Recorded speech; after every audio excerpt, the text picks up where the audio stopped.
안녕하세요. 정날의 정세현 한의사입니다. 음식은요, 한 끼 때우기 위한 것이 아니라 우리 몸을 이루고 있는 오장육부, 혈액, 그리고 면역세포를 비롯해서 모든 세포를 재생하는 원료가 되기 때문에 뭘 먹고 사느냐는 건강과 직결이 되죠. 모든 외식 음식이 다 그런 건 아니에요. 그런데 요즘에는 정말 이 사진 찍기에만 좀 예쁘고 무늬만 음식이, 그런데 막상 먹으면 뭔가 개운치가 않고 좀 후회되는 음식들이 제법 많은 것 같아요.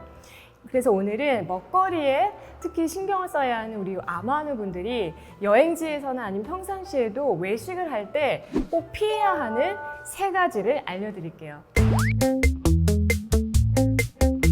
외식할 때 피해야 하는 첫 번째는요, 바로 식탁 위의 식초입니다. 냉면집이나 중국집, 심지어는 정말 고급 횟집에서도 식초만큼은 값싼 합성 식초를 쓰는 경우가 많습니다. 이 천연 식초는요, 한 5에서 20%의 아세트산에 우리 몸에 정말 유익한 각종 영양소 그리고 물이 함께 이루어져 있는 것인데, 이에 비해서 합성 식초는 석유에서 추출한 빙초산에 물을 타서 만든 것이기 때문에 이 빙초산을 합성하고 정제하는 과정에서 유해 물질이 있을 수가 있어요. 그래서 특히 이 해독기관인 간과 콩팥에 무리를 줄 수도 있기 때문에 되도록이면 삼가하는 게 좋죠. 그래서 가장 좋은 건 조그만 약통에 집에서 드시는 천연 식초를 가져와서 이렇게 같이 드시는 것이 좋은데, 그것도 번거로우시다면 그냥 식초는 치지 말고 드시는 것이 좋습니다. 그런데 문제는 이 합성 식초를 사용한 음식이 너무 많다는 거예요. 단무지, 피클, 그리고 치킨무, 그리고 초장 같은 것들 다 합성 식초가 들어간 음식들이에요. 그래서 우리가 이 고기나 회 같은 메인 재료도 중요하지만 이 메인 재료의 여백을 메꿔주는 조미료도 그 이상으로 중요하다는 것을 꼭 좀 기억해 주셨으면 합니다. 외식할 때 피해야 할 2번째는요, 바로 양념 음식입니다. 그러니까 양념 갈비보다는 생갈비를, 그리고 달달한 불고기보다는 샤브샤브를, 그리고 매운탕보다는 맑은 지리를 선택해서 드세요. 왜냐하면 암 많은 분들은 어떤 음식을 먹는지도 중요하지만 음식의 간이 중요합니다. 지극히 짠 고나트륨식을 했을 때 위암이 유발 인자가 된다는 그런 보고들도 있잖아요.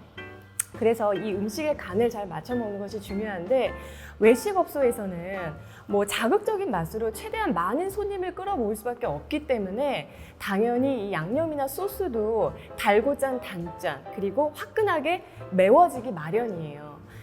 그래서 사실 우리가 음식을 먹을 때 원재료의 맛보다는 양념 맛으로 먹기도 하죠. 이런 경우에는 먹을 땐 잘 모르지만 먹고 나면 심하게 갈증이 납니다.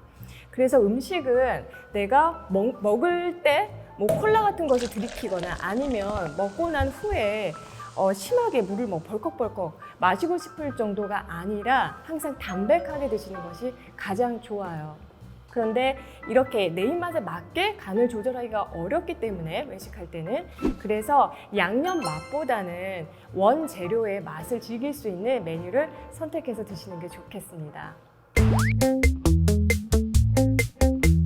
외식할 때 피해야 할 3번째는요, 바로 기름 요리입니다. 기름으로 굽고 볶고 튀긴 음식보다는 되도록이면 물로 삶고 찌고 데친 메뉴를 선택해 주세요. 삼겹살보다는요, 구운 삼겹살보다는 물로 한 보쌈이나 수육이 좋고요. 또 볶음밥 대신에 다른 메뉴를 선택해 주세요. 왜냐하면 이 기름은 정말 우리 몸의 콩팥이나 림프 건강에 큰 영향을 미치는데, 그렇기 때문에 기름만큼은 정말 신선한 걸 먹어야 되거든요. 근데 밖에서는 사실 어떤 기름을 썼는지 확인할 수가 없잖아요. 저희 병원에 오시는 환자분들 중에서 저는 소음인이라서 돼지고기 먹지 말래요, 저는 금음 체질이라서 고기 먹지 말래요, 이렇게 말씀하시는 분들 계시는데, 물론 정말 내 체질을 잘 알아서 체질에 딱 맞는 음식을 먹으면 좋지만, 또 내 체질에 맞는 음식을 고르는 것보다는 더 기본이 되는 것이 같은 재료라도 어떠한 방법으로 먹는 게 훨씬 더 중요합니다. 가끔 하는 외식인데 아무 음식이나 뭐 감사하게 먹으면 되지 뭐 호들갑이냐 뭐 이렇게 말씀하실 수도 있지만 사실 한 번이 두 번이 되고 또 두 번이 세 번이 되면서 미각이 점점 길들여지면 이제 이런 음식을 먹는 것이 식습관으로 이제 굳어지게 되기 때문에 경계할 필요가 있습니다. 다만 건강한 음식에 대한 철학이 이제 있는 음식점이라면 정말 마음 놓고 드셔도 됩니다. 저도 몇 군데 알고 있는데요. 만약에 우리 구독자 여러분들도 여러분만이 알고 계시는 그런 식당이 있다라고 한다면 댓글로 공유해 주시면 너무나 좋을 것 같아요. 저는 오늘 여기까지 하고요. 네, 다음에 뵐게요.